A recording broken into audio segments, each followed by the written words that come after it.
베드로전서 4장 7절부터 11절까지 다 함께 읽겠습니다. 베드로전서 4장 7절부터 11절입니다. 시작. 만물의 마지막이 가까웠으니 그러므로 너희는 정신을 차리고 근신하여 기도하라. 무엇보다도 뜨겁게 서로 사랑할지니 사랑은 허다한 죄를 덮느니라.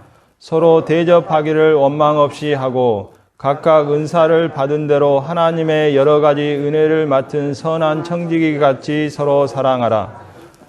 만일 누가 말하려면 하나님의 말씀을 하는 것 같이 하고 누가 봉사하려면 하나님이 공급하시는 힘으로 하는 것 같이 하라. 이는 범사에 예수 그리스도로 말미암아 하나님이 영광을 받으시게 하려 함이니 그에게 영광과 권능이 세세 무궁하도록 있느니라. 아멘. 가을은 수확의 계절입니다. 이제 낙엽이 하나둘 이렇게 떨어지는데 뭐 떨어지지 않은 낙엽은 없겠죠. 자기가 버티고 버텨도 이제 떨어질 수밖에 없는 그런 계절인데요. 가을에 수확을 걷지만 그 수확의 그 열매의 결정은 이제 씨를 뿌리고 여름에 어떻게 그 곡식을 갖고 왔는가에 결정이 되죠. 이제 주님의 오심이 임박하고 이 다가오고 있는데 뭐 세상이 끝이다, 끝난다, 세상이 끝난다, 그게 중요한 게 아니고 주님의 오시면 그날이 결산의 날이고 심판의 날이 될 것입니다. 그래서 오늘날 이 마지막 시대를 살아가는 그리스도인의 삶의 태도에 대해서 오늘 주제로 말씀을 드리겠습니다. 오늘 이제 말씀을 먼저 제가 정리를 하면 이 만물의 마지막이 가까웠으니 이렇게 나오고 있죠. 마지막이 가까웠다. 이제 주님의 오심이, 이 재림이 가까웠다 이렇게 말씀하고 있고, 그럴 때 어떠한 삶의 태도를 가져야 되는가? 첫 번째는 정신을 차리고 근신하여 뭐라고 했죠? 그 다음에 기도하라. 기도하라고 이렇게 말씀하고 있습니다. 첫 번째. 기도하는 자세는 정신을 차리고 근신해서 기도하라고 이렇게 말씀하고 있고, 두 번째는 서로 뜨겁게 서로 사랑할지니 사랑하라고 이렇게 두 번째 말씀하고 있습니다. 그리고 세 번째는 이제 선한 청지기 같이 서로 뭐라 하겠습니까? 봉사하라고 이렇게 나오고 있죠. 다른 말로 바꾸면 이제 서로 섬기라는 그런 말씀입니다. 물론 이것은 이제 서로 사랑하면 이제 서로 대접하기도 하고 서로 봉사도 하게 되는 것이죠. 그 8절에 서로 사랑하면 9절, 10절이 이렇게 자연스럽게 나오게 되는 것이죠. 그래서 오늘 이 세 가지 말씀, 이 심판의 날이 다가오고 결산의 날이 다가오는 이 마지막 시대에 우리가 어떻게 삶을 살아야 되는가, 이 세 가지를 주제로 이렇게 말씀을 드리겠습니다. 이 시작이 있으면 모든 것은 이제 끝이 있기 마련인데, 성경책에 처음이 있고 태초에 하나님이 천지를 창조하시니라 이렇게 성경에 처음으로 이제 시작이 나오는데, 이제 주님이 오시면, 아멘 주 예수여 오시옵소서, 주님이 오시면 이 지구의 역사가 끝이 날 것입니다. 이 창조 과학자들은 그 연력학 제2법칙에 따라서 이 에너지가 질적으로 계속 이 쇠퇴되고 우리가 사용할 수 있는 그 에너지가 점점 이렇게 줄어든다고 이렇게 줄어들고 있다고 이렇게 말씀하고 있고, 지구가 얼마 안 가면 이제 그 에너지가 소진돼서 이 최후를 맞이할 수 있다고 이렇게 경고를 하고 있죠. 물론 이 자연적인 그런 물리적인 최후가 아니더라도 이 주님이 오시면 이 지구는 이제 최후가 되게 될 것입니다. 이 베드로 전서를 보면 이 베드로가 특별히 이 때에 대해서 이렇게 말씀을 많이 했는데, 먼저 1장 5절 말씀을 좀 보겠습니다. 때에 대해서 좀 말씀을 찾아보기를 원하는데,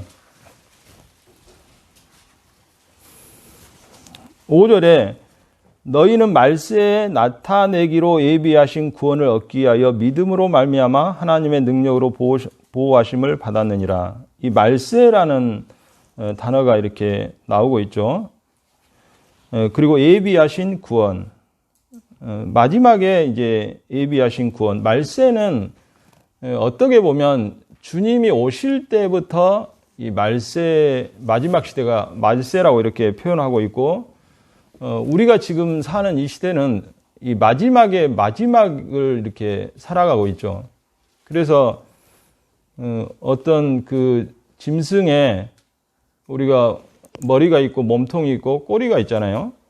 그럼 꼬리는 마지막이잖아요. 짐승의 끝인데 그 꼬리의 끝부분에 우리가 가장 마지막 부분에 우리가 이게 살아가고 있죠. 1장 7절에 보면 너희 믿음의 확실함은 불로 연단하여도 없어질 금보다 더 귀하여 예수 그리스도께서 나타나실 때 칭찬과 영광과 존귀를 얻게 하려 할 것이니라. 이 나타나실 때가 이제 마지막이죠. 나타나실 때, 아까 말세. 그리고 17절에 보면 예모로 보시지 않고 각 사람의 행위대로 심판하시는 이를 너희가 아버지라 부른즉 너희가 나그네로 있을 때를 두려움으로 지내라. 이 나그네로 있을 때, 그게 이제 지금이잖아요. 나그네잖아요, 우리가. 이제 나그네 생활을 청산할 때가 있겠죠, 이제. 그걸 두려움으로 지내라. 그리고 아까 나타나실 때 칭찬과 영광과 존귀를 얻게 되기를 원한다고 이렇게 말씀하고 있고, 20절에 그는 창세로부터 미리 알리신 바 되신이나 이 말세에 너희를 위하여 나타내신 바 되었으니, 말세라는 단어가 또 나오고 있죠.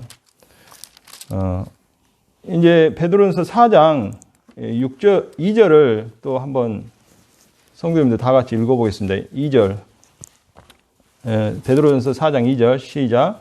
그로는 다시 사람의 정욕을 따르지 않고 하나님의 뜻을 따라 육체의 남은 때를 살게 하려 함이라.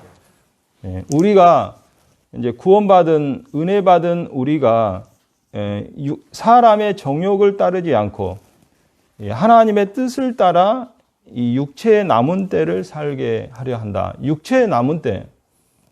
우리가 이 육체가 남은 때가 있죠. 지금까지 이제 우리가 많이 살았고, 또 뭐 청년들은 아직 좀 살 날이, 주님이 더디 오시면 살 날이 많지만, 육체의 남은 때를 하나님의 뜻을 따라 이렇게 살아야 되죠. 5장 6절 말씀을, 4장 17절 말씀을 좀 먼저 보겠습니다. 베드로전서 4장 17절. 하나님의 집에서 심판을 시작할 때가 되었으니, 이런 말씀이 있습니다. 심판을 시작할 때. 그리고 5장 6절에 그러므로 하나님의 능하신 손 아래서 겸손하라. 때가 되면 너희를 높이시리라. 때가 되면. 날 때가 있으면 죽을 때가 있고 천하범사의 기한의 때가 있다고 하나님께서 말씀하셨죠. 이 그리스도인의 신앙생활은 이런 그 종말론적인 그런 삶이라고 이렇게 얘기합니다.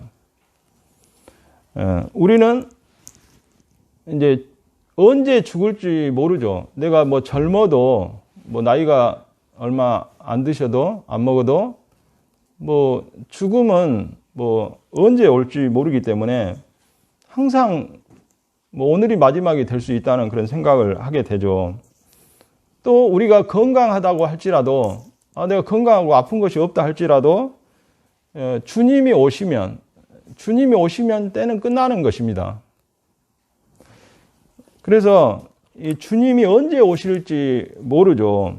그래서 우리에게 남는 그런 시간이 그렇게 많지 않다는 그런 사실들을 생각하게 되고, 이 종말론적인 그런 삶이 어떤 삶인가, 무슨 뜻인가, 그런 것들을 생각할 때 그냥 말세가 되니까, 이 말세가 되었으니까 그냥 모든 것을 다 팽개치고, 뭐 학생이 공부도 않고, 뭐 가장이 회사를 그만두고 그냥 예배당에 모여서 기도하고 전도하고 성경 공부만 하라는 그런 것이 종말론적인 삶의 자세가 아니죠. 옛날 다미 선교회에서 주님이 1992년도 10월 달에 온다 막 그래갖고 막 난리 났는데, 그런 것은 잘못된 것이죠. 이 종말론적인 삶이라는 것은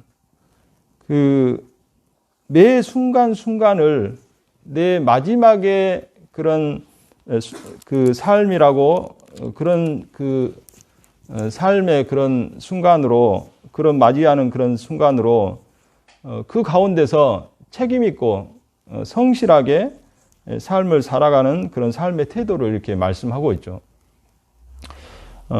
성경에 보면 주님께서 다시 오신다고 말씀하셨습니다. 근데 도적같이 오신다고 이렇게 말씀하고 있죠. 이 도적은 예고하지 않을 때 오고, 사람들이 가장 깊은 잠에 잠들 때 이렇게 오죠. 그래서 도적이 언제 올지 모르기 때문에 그냥 그 사실을 망각하고 살면 안 되는 것처럼, 주님이 도적같이 오기 때문에, 언제 올지 모르기 때문에 나는 그것을 잊어버리고 그냥 망각하고 살아가는 것이 아니고, 우리가 도적 맞지 않기 위해서 예비한 것처럼 주님이 오시면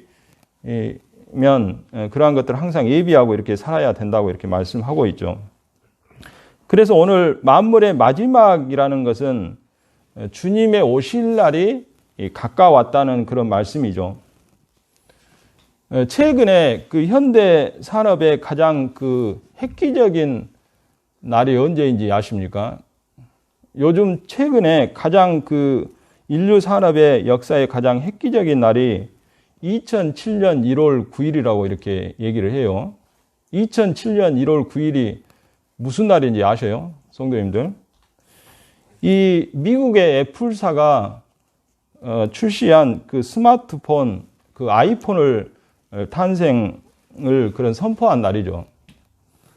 그래서 애플사 회장인 스티븐 잡스가 그가 한 말이, 그가 오늘 이 순간을 내가 기다렸다고 이렇게 얘기하고 있고, 스마트폰을 이렇게 선보이죠.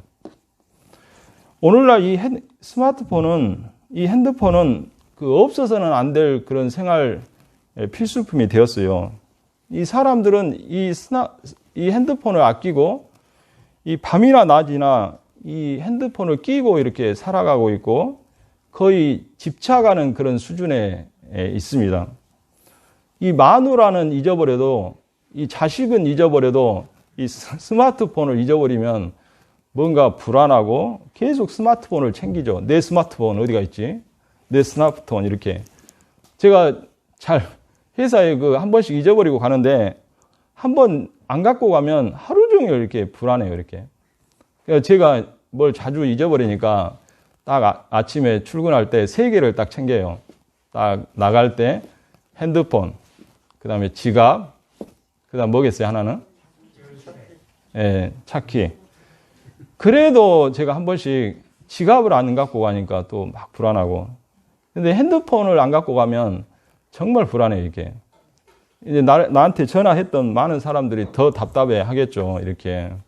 그래서 가자마자 이제 사람들한테 저 오늘 핸드폰 안 갖고 왔으니까 전화하려면 자리로 하시든가 뭐 이렇게. 카톡은 이제 회사에서 볼 수 있잖아요, 컴퓨터로. 그렇게 하시든가 이렇게 하라는데, 예, 그러죠. 그래서 핸드폰을 잃어버리면 허탈감, 뭔가 신경 쓰이고, 이 몸속에 뭔가 빠져나갔다는 그런 허함, 그런 것들. 근데 몸의 일부가 아닌 이 마음의 일부가 빠져나갔다는 생각이 드는 게 그 정도로 핸드폰이 우리에게 주는 영향력이 크죠. 그건 상당히 오늘날 대사건이죠, 이렇게. 근데 인류 역사 속에 지금까지 일어났던 모든 사건 가운데 가장 위대한 사건은 우리 주 예수 그리스도의 초림이라고 생각이 됩니다. 주님이 천지를 창조하신 하나님께서 그 육신의 몸을 입고 이 땅에 오셨다. 이보다 더 큰 위대한 사건이 어떤 의미를 지닌 위대한 사건은 없다고 생각이 됩니다. 물론 천지를 창조하신 하나님, 엄청난 사건이죠. 또 주님이 십자가에 죽으셨죠. 엄청난 사건입니다. 그래서 주님이 이제 오셨다는 것. 근데 앞으로 진행될 그 역사 속에서 가장 위대한 사건은 이제 주님의 재림이 될 것입니다. 그래서 주님의 다시 오심, 주님께서 다시 오신다는 그 사실, 주님이 다시 오신다는 그 사실이 중요한 게 아니고 그날이 되면 그리스도인의 삶의 결산의 날이고 이제 마지막 우리들의 승리의 날이기 때문에 그날이 더 중요하다고 생각이 됩니다. 성도님들, 잘 사는 것이 뭡니까? 잘 사는 것이. 제가 어렸을 때 동네 어르신들이 저 집은 잘 살아 그랬어요. 잘 살아. 근데 잘 사는 게 저 집은 땅도 많고 돈도 많고 집도 좋고 뭐 부자라는 게 잘 산 거예요. 제가 살아보니까 부자가 잘 사는 게 아니죠. 잘 사는 것은 바르게 사는 거라고 이제 가장 근접한 말이 그 말씀인데, 잘 사는 게 뭘까? 바르게 사는 것이죠. 내가 주님의 인격을 닮은 그런 인생을 주님과 같은 그런 바르게 사는 삶을 살고 있는가? 세상에 핍박도 받고 손해도 보고 뭐 여러 가지 어려움을 당하지만 주님이 너 잘 살았어, 너 바르게 살았어, 이런 말을 주님 앞에 섰을 때 들어야 하지 않겠습니까? 그래서 우리 모두가 잘 살아야 되고 바르게 살아야 되죠. 이 초대교회, 이 교회 성도들을 보면 이 교회를 생각할 때 교회의 그런 생명력과 그 교회의 그 역사, 주님의 역사, 뭐 이런 생동력, 어떤 생명력, 이런 것들이 이 초대교회 때 가장 강하게 나타났고, 성령님의 역사, 기도의 역사, 정말 물불을 가리지 않고 주님의 복음을 전했던 그 초대교회의 역사를 우리가 생각하면서 그들이 어떻게 그런 삶을 살았을까, 그런 생각들을 할 때 그들이 만나서 서로 주고받는 인사가 마라나타였죠. 마라나타. 주 예수여 오시옵소서. 주께서 다시 오십니다. 서로 성도들이 만나면 주님이 다시 곧 오십니다. 주님이 다시 오십니다. 이게 인사였죠. 그래서 그런 긴박한 상황 가운데서도 그들이 하나님 앞에 책임감 있고 그런 능력 있고 자기 모든 것을 바치는 그런 삶을 살 수 있었던 것은 주님의 재림에 대해서 기대하고 그들이 주님의 재림을 사모하고 그런 삶을 살았다는 것이죠. 그래서 오늘 이제 첫 번째, 제가 아까 말씀한 대로 여기서 기도와 사랑과 봉사에 대해서 말씀하고 있는데, 첫 번째, 근신하여 기도하라고 이렇게 얘기하고 있습니다. 기도하라. 이 마지막 날에 주님께서 왜 기도하라고 하셨을까? 이 기도할 때 우리는 이 마지막 시대에 어떤 것을 올바르게 어떻게 살아야 되는지를 이 기도를 통해서 하나님께서 가르쳐 주기 때문이죠. 이 야고보서 1장 5절에 너희가 지혜가 부족하거든 모든 사람에게 후히 주시고 꾸짖지 아니하시는 하나님께 구하라. 그러면 주시리라. 우리가 지혜가 부족하죠. 지혜가 부족하기 때문에 우리는 하나님 앞에 기도를 해야 된다는 것이죠. 우리가 지식은 좀 낮을 수 있지만 우리는 하나님 말씀이 우리에게 있으니까 얼마든지 우리가 지혜로운 그런 삶을 살 수가 있습니다. 우리가 머리가 좀 안 좋아서 지식은 부족하지만 이 지혜는 우리는 하나님 말씀이 있기 때문에 세상 어떠한 사람들보다 더 지혜롭게 우리가 삶을 살아갈 수 있죠. 그래서 이 어려운 이 고린도 전서의 배경은 아주 어렵고 박해가 이제 곧 이 네로 황제의 박해가 몰려오는 그런 임박한 그런 상황 가운데, 그런 시련 가운데 그들이 어떻게 살아야 되는가 기도하라고 말씀하고 있고, 우리가 기도할 때 우리의 삶이 거룩해지고, 기도할 때 우리는 깨어서 우리의 맑은 영혼을 유지할 수 있고, 기도하지 않고는 우리의 삶이 이태롭고 모험적인 삶이 된다는 것이죠. 그래서 기도를 하지 않는 것은 하나님의 도움을 거절하는 것이고, 그냥 내 생각대로 산다는 것이죠. 여기서 기도의 자세는 정신을 차리고 근신해서 기도하라고 이렇게 말씀하고 있어요.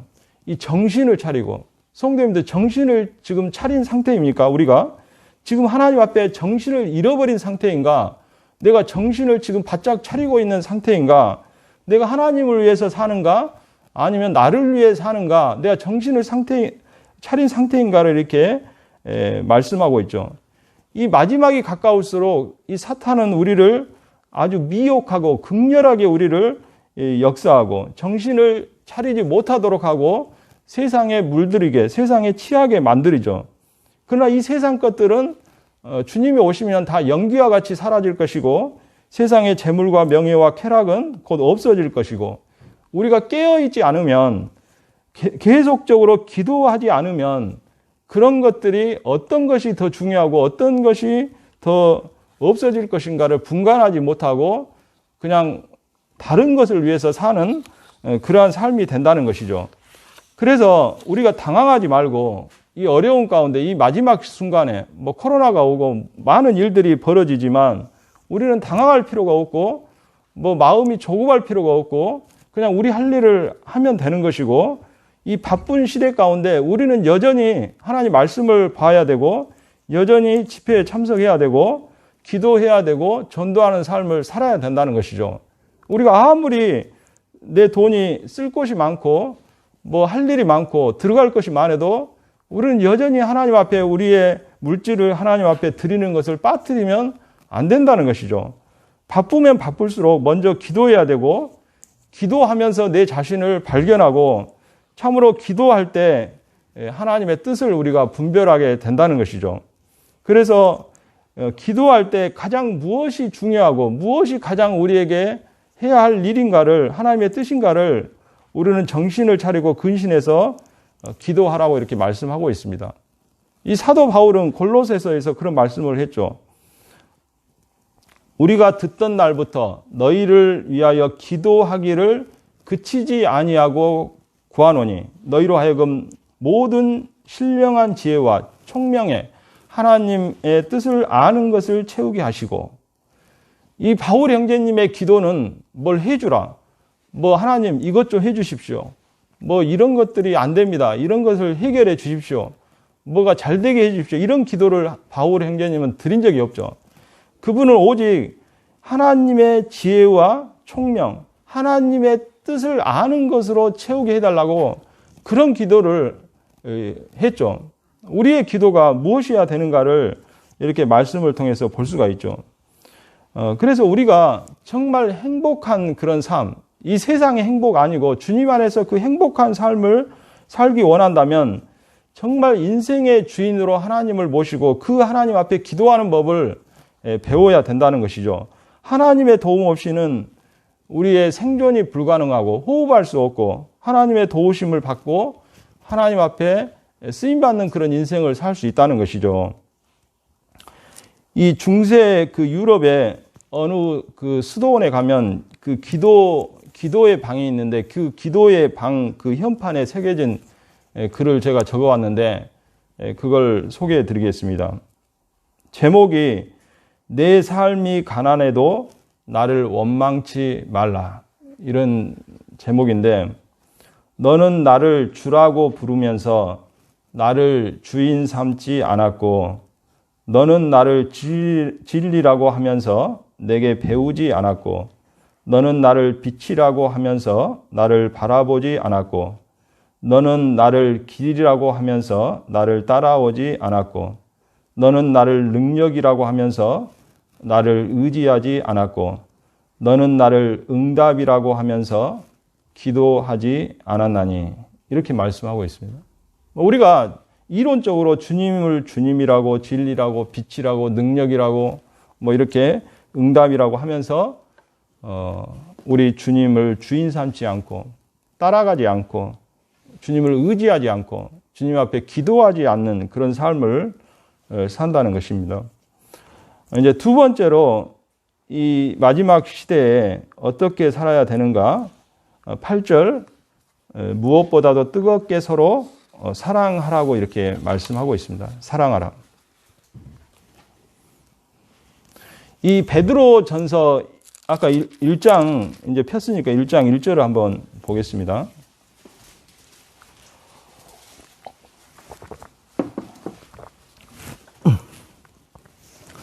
예수 그리스도의 사도 베드로는 본도, 갈라디아, 갑바도기아, 아시아와 비두니아에 흩어진 나그네 이렇게 나오고 있죠.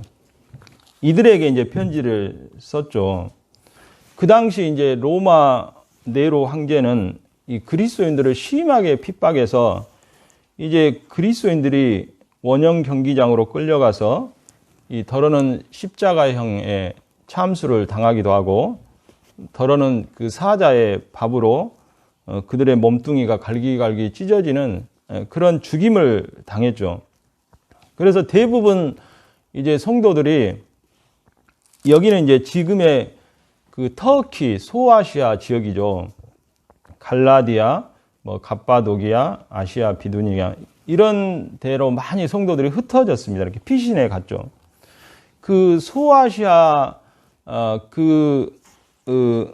바위 밑에 굴 속 그런 그 120m까지 파고 들어가는 그런 그 동굴에서 이 세상을 구경하지 못하고 그 햇빛도 보지 못하고 그냥 이렇게 살아갔죠. 이 로마의 카타굼도 뭐 참 힘들지만 이 갑바도기아에 있는 이런 그 동굴은 엄청나죠. 뭐 강원도고 경기도를 합친 것보다 더 큰 그런 지하 도시가 있다고 이렇게 얘기합니다. 불시험이라고 이렇게 말씀하고 있죠. 이 고난이 오면 이 사랑이 식어집니다. 사랑이 식어지죠.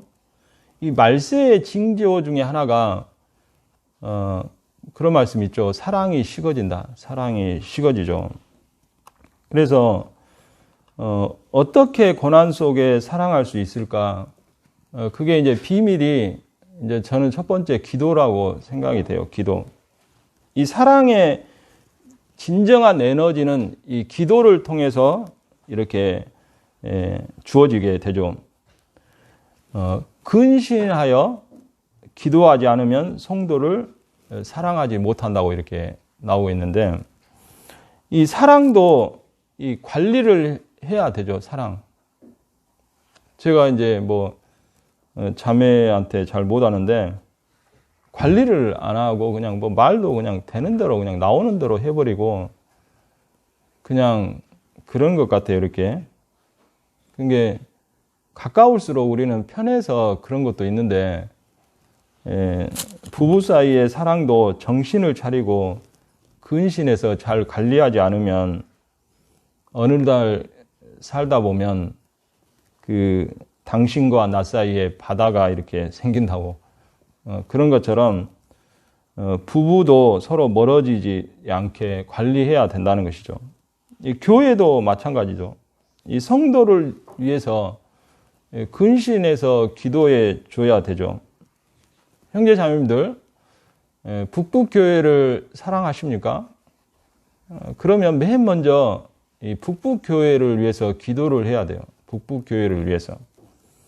성도님들, 북북교회 성도님들을 사랑하십니까? 그러면 그 북북교회 성도님들을 위해서 그 일을 위해서 기도해 줘야죠. 기도부터 시작해야 되죠. 북북교회 장로 형제님들을 사랑하십니까? 그렇다면 그분을 위해서 이 기도부터 해줘야 된다는 생각을 합니다. 이렇게.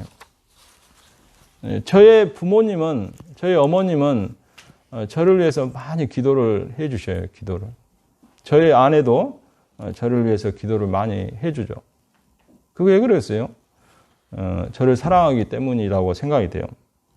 원수도 기도하면 사랑하게 되고 아무리 가까워도 기도해 주지 않으면 멀어진다고 이렇게 얘기하고 있죠. 아무리 남편이 미워도 그 남편을 위해서 날마다 기도를 해 보십시오. 그러면 변하고 그러면 사랑하게 될 것이죠. 아무리 힘들어도 뭐 여러 가지 일들이 안 돼도 서로 부부가 사랑하면 그보다 더 큰 유익이 어디 있겠습니까? 이렇게. 성경은 말씀하고 있죠. 무엇보다도 열심히 서로 사랑할지니, 열심히. 먼저 사랑을 이렇게 강조하고 있죠. 열심. 그 열심이라는 단어는 헬라어로 액테네라는 그런 단어인데 열의와 이 지구력을 가지고 사랑하라는 거예요. 지구력 아시죠? 그래서 이 열심은 뭐냐면 그 100m 달리기를 하면 그 마지막 딱 그 100m 그 마지막에 그 뭐죠 이렇게 그 테이프 있죠. 테이프를 이제 마지막 젖먹던 힘까지 딱 써갖고 이 가슴에 그걸 탁 대야 이게 들어오는 거잖아요.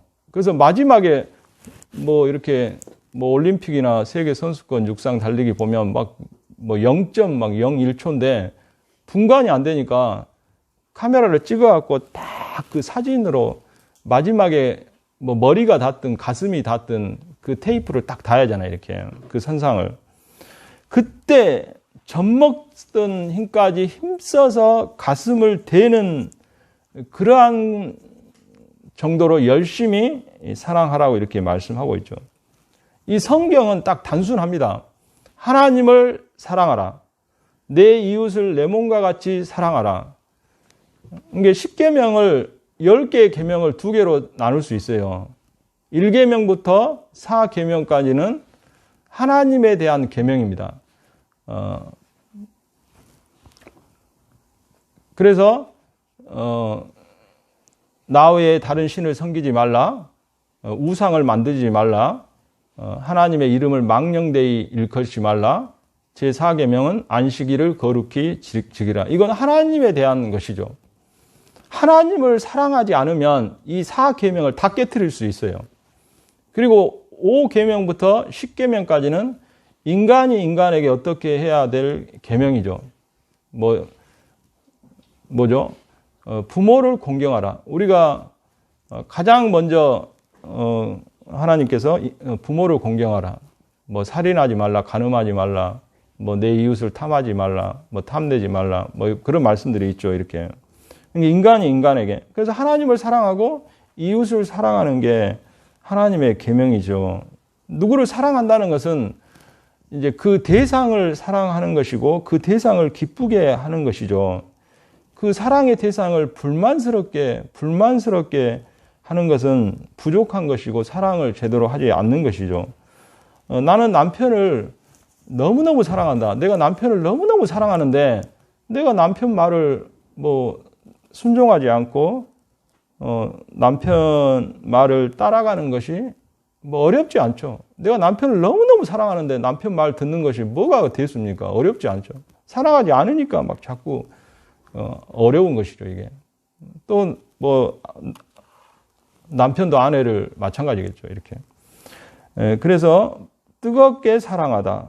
그 다음에 사랑은 허다한 죄를 덮는다, 이렇게 말씀해요. 죄를 덮는다.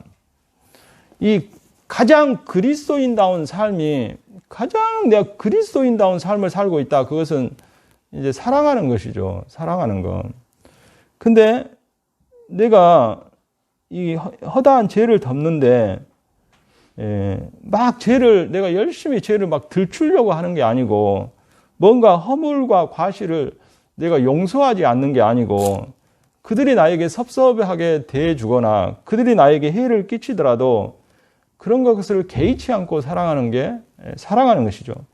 열심으로 사랑해야 되죠.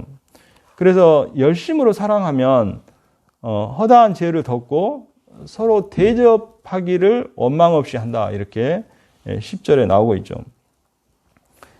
그 당시 그리스도인들은 막 숨어 다녔죠. 쫓겨 다녔죠. 이 그리스도인들에게 핍박이 있어서. 그래서 이 그리스도인들을 그 신분이 탄로나면 그들이 죽으니까 그들을 이렇게 숨겨주고 그들을 접대하고 그들이 이곳저곳 도망하면 이렇게 숨겨주고 그게 이제 그리스도인의 삶인데 그들이 아주 그 이태로운 그런 상황 가운데 그들을 숨겨주고 그들을 이렇게 접대한 것 그게 그리스도의 사랑이죠. 그리고 세 번째는 이제 뭐라 하겠습니까? 선한 청지기 같이 서로 봉사하라 했죠. 서로 섬기라 그런 말씀이죠. 섬기라. 여기서 이제 선한 청지기 같이 서로 봉사하라고 했는데 그 봉사를 이제 세 개로 나눌 수가 있어요. 세 개로 나눌 수 있는데 첫 번째는 10절에 각각 은사를 받은 대로 이 은사를 받은 대로 봉사하라 이렇게 말씀하고 있고 두 번째는